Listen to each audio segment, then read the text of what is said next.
Welcome. In this post, we'll be taking a character-by-character look at the source code of the BioNTech Pfizer SARS-CoV-2 mRNA vaccine. Now, these words may be somewhat jarring. The vaccine is a liquid that gets injected in your arm. How can we talk about source code?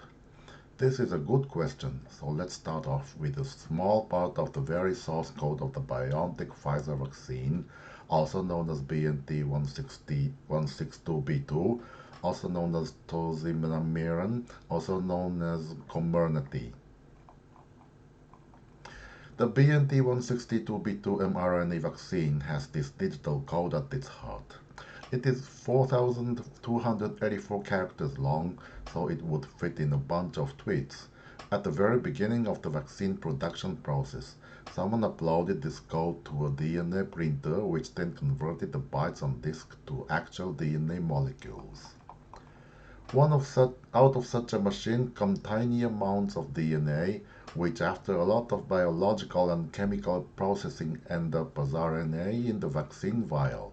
A 30 microgram dose turns out to actually contain 30 micrograms of RNA. In addition, there is a clever lipid packaging system that gets the mRNA into our cells.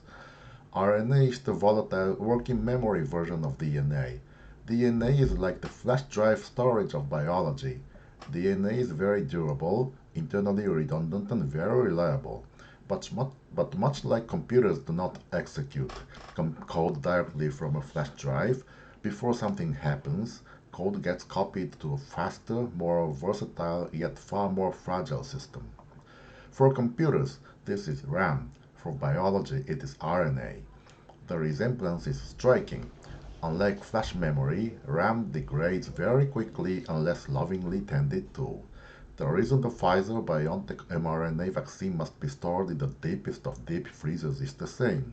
RNA is a fragile flower. Each RNA character weighs on the order of 0.53 times 10 to the minus 21st grams, meaning there are 6 times 10 to the 16th characters in a single 30 microgram vaccine dose. Expressed in bytes, this is around 25 petabytes, although it must be said this consists of around 2,000 billion repetitions of the same 4,284 characters. The actual informational content of the vaccine is just over a kilobyte. SARS-CoV-2 itself weighs in at around 7.5 kilobytes. DNA is a digital code. Unlike computers, which use 0 and 1, life uses A, C, G, and U, T. In computers, we store the 0 and 1 as the presence or absence of a charge, or as a current, or as a magnetic transition, or as a voltage, or as a modulation of a signal, or as a change in reflectivity. Or in short, the 0 and 1 are not some kind of abstract concept. They live as electrons and in many other physical embodiments. In nature, A, C, G, and U, T are molecules stored as chains in DNA. In computers, we group 8 bits into a byte, and the byte is the typical unit of data being processed. Nature groups 3 nucleotides into a codon, and this codon is the typical unit of processing. A codon contains 6 bits of information. Pretty digital so far. When in doubt, head to the WHO document with the digital code to see for yourself. The idea of a vaccine is to teach our immune system how to fight a pathogen without us actually getting ill. Historically, this has been done by injecting a weakened or incapacitated virus plus an adjuvant to scare our immune system into action. This was a decidedly analog technique involving billions of eggs. It also required a lot of luck and loads of time. Sometimes a different virus was also used. An mRNA vaccine achieves the same thing, but in a laser-like way, and I mean this in both senses, very narrow but also very powerful. So here is how it works. The injection contains volatile genetic material that describes the famous SARS-CoV-2 spike protein. Through clever chemical means, the vaccine manages to get this genetic material into some of our cells. These then dutifully start producing SARS-CoV-2 spike proteins in large enough quantities that our immune system springs into action. Confronted with spike proteins and telltale signs that cells have been taken over, our immune system develops a powerful response against multiple aspects of the spike protein and the production process.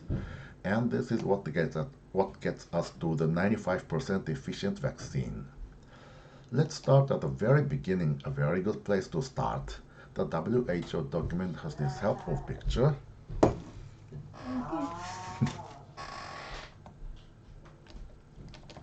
This is a sort of a table of contents.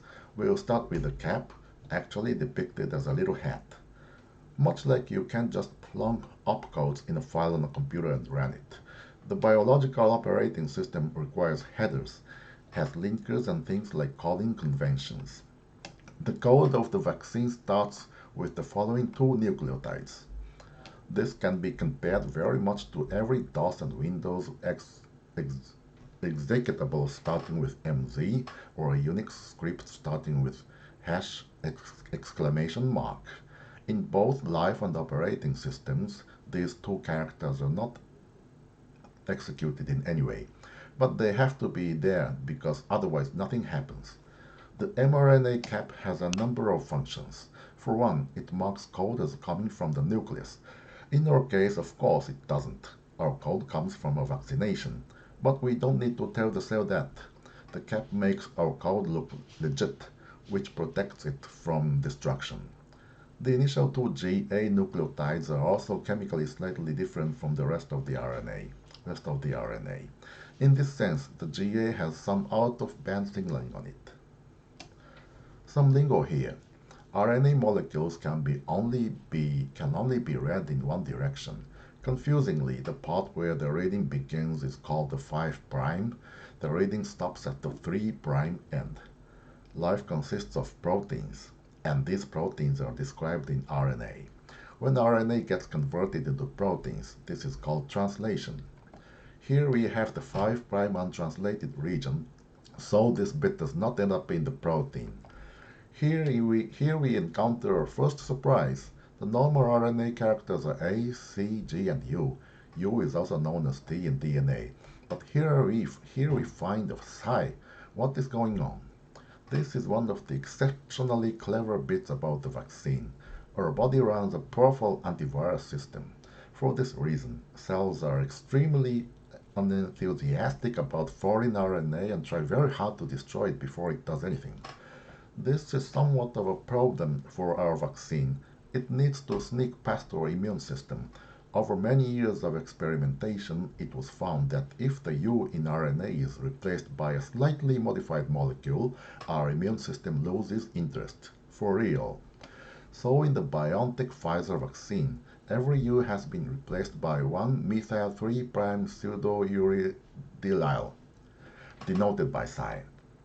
The really clever bit is that although this replacement psi placates our immune system, it is accepted as a normal U by a relevant part of the cell. In computer security, we also know this trick. It sometimes is possible to transmit a slightly corrupted version of a message that confuses firewalls and security solutions, but this is still accepted by the backend servers, which can then get hacked. We are now reaping the benefits of fundamental scientific research performed in the past. The discoverers of this psi technique had to fight to get their work funded and then accepted. We should all be very grateful, and I am sure the Nobel Prizes will arrive in due course. Okay, back to the 5' UTR. What do these 51 characters do? As everything in nature, almost nothing has one clear function. When our cells need to translate RNA into proteins, this is done using a machine called the ribosome. The ribosome is like a 3D printer for proteins. It ingests a strand of RNA and based on that it emits a string of amino acids which then fold into a protein. This is what we see happening above. The black ribbon at the bottom is RNA. The ribbon appearing in the green bit is the protein being formed. The things flying in and out are amino acids plus adapters to make them fit on RNA. This ribosome needs to physically sit on the RNA strand for it to get to work. Once seated, it can start forming proteins based on further RNA it ingests. From this, you can imagine that it can't yet read the parts where it lands on first. This is just one of the functions of the UTR, the ribosome landing zone. The UTR provides lead-in. In addition to this, the UTR also contains metadata. When should translation happen, and how much? For the vaccine, they took the most right now UTR they could find, taken from the alpha-globin gene. This gene is known to robustly produce a lot of proteins.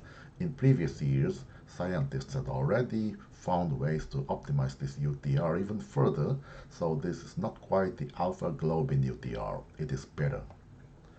As noted, the goal of the vaccine is to get the cell to produce copious amounts of the spike protein of SARS-CoV-2. Up to this point, we have mostly encountered metadata and calling convention stuff in the vaccine source code, but now we enter the actual viral protein territory. We still have one layer of metadata to go, however. Once the ribosome has made a protein, that protein still needs to go somewhere. This is encoded in the S-glycoprotein signal peptide. The way to see this is that at the beginning of the protein there is a sort of address label, encoded as part of the protein itself. In this specific case, the signal peptide says that this protein should exit the cell via the endoplasmic reticulum. Even Star Trek lingo is not as fancy as this. The signal peptide is not very long, but when we look at the code, there are differences between the viral and vaccine RNA. So what is going on? I have not accidentally listed the RNA in groups of 3 letters. 3 RNA characters make up a codon, and every codon encodes for a specific amino acid. The signal peptide in the vaccine consists of exactly the same amino acids as in the virus itself. So how come the RNA is different? There are 4 to 3rd equal 64 different codons, since there are 4 RNA characters, and there are 3 of them in a codon. Yet there are only 20 different amino acids. This means that multiple codons encode for the same amino acid. Life uses the following nearly universal table for mapping RNA codons to amino acids. In this table, we can see that the modifications in the vaccine are all synonymous. The vaccine RNA code is different, but the same amino acids and the same protein come out. If we look closely, we see that the majority of the changes happen in the 3rd codon position, noted with the 3 above. And if we check the universal codon table, we see that this 3rd position indeed often does not matter for which amino acid is produced. So the changes are synonymous, but then why are they here? Looking closely, we see that all changes except one lead to more C and Gs. So why would you do that? As noted above, our immune system takes a very dim view of exogenous RNA code coming from outside the cell. To evade detection, the U in the RNA was already replaced by a psi. However, it turns out that RNA with a higher amount of Gs and Cs is also converted more efficiently into proteins. And this has been achieved in the vaccine RNA by replacing many characters with Gs and Cs wherever this was possible. The next 3,777 characters of the vaccine RNA are similarly codon optimized to add a lot of Cs and Gs. In the interest of space, I won't list all the code here, but we are going to zoom in on one exceptionally special bit. This is the bit that makes it work, the part that will actually help us return to life as normal. Here we see the actual synonymous RNA changes. For example, in the first codon we see that CUU is changed to CUG. This adds another G to the vaccine, which we know helps enhance protein production. Both CUU and CUG encode for the amino acid L or leucine, so nothing changed in the protein. When we compare the entire spike protein in the vaccine, all changes are synonymous like this, except for two, and this is what we see here. The third and fourth codons above represent actual changes. The K and V amino acids there are both replaced by P or proline. For K, this required 3 changes, and for V, it required only 2. It turns out that these 2 changes enhance the vaccine efficiency enormously. So what is happening here? If you look at a real SARS-CoV particle, you can see the spike protein S, well, a bunch of spikes. The spikes are mounted on the virus body, but the thing is, our vaccine is only generating the spikes itself, and we are not mounting them on any kind of virus body. It turns out that, unmodified, freestanding spike proteins collapse into a different structure. If injected as a vaccine, this would indeed cause our bodies to develop immunity, but only against the collapsed spike protein. And the real SARS-CoV-2 shows up with a spiky spike. The vaccine would not work very well in that case. So what to do?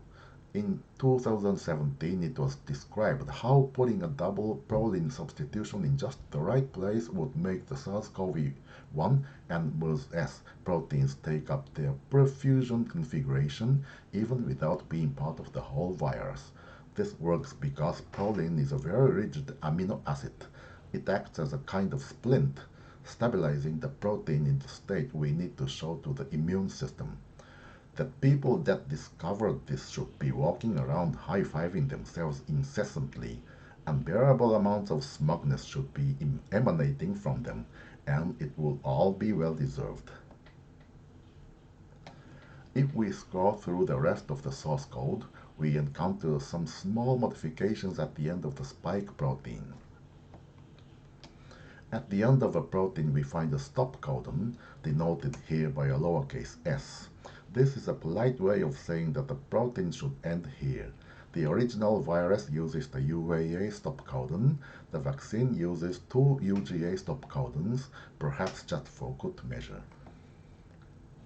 Much like the ribosome needed some lead-in at the 5' end, where we find the 5' untranslated region, at the end of a protein coding region we find a similar construct called the 3' UTR. Many words could be written about the 3' UTR, but here I quote what the Wikipedia says. The 3' untranslated region plays a crucial role in gene expression by influencing the localization, stability, export, and translation efficiency of an mRNA. Despite our current understanding of 3' UTRs, they are still relative mysteries. What we do know is that certain 3' UTRs are very successful at promoting protein expression. According to the WHO document, the BioNTech-Pfizer vaccine 3' UTR was picked from the amino terminal enhancer of split mRNA and the mitochondrial encoded 12S ribosomal RNA to confer RNA stability and high total protein expression, to which I say, well done. The very end of mRNA is polyadenylated. This is a fancy way of saying it ends on a lot of A. Even mRNA has had enough of 2020, it appears. mRNA can be reused many times, but as this happens, it also loses some of the A's at the end. Once the A's run out, the mRNA is no longer functional and gets discarded. In this way, the poly-A tail is protection from degradation. Studies have been done to find out what the optimal number of A's at the end is for mRNA vaccines. I read in the open literature that this peaked at 120 or so. The BNT162b2 vaccine ends with, this is 30 A's, then a 10 nucleotide linker, followed by another 70 A's.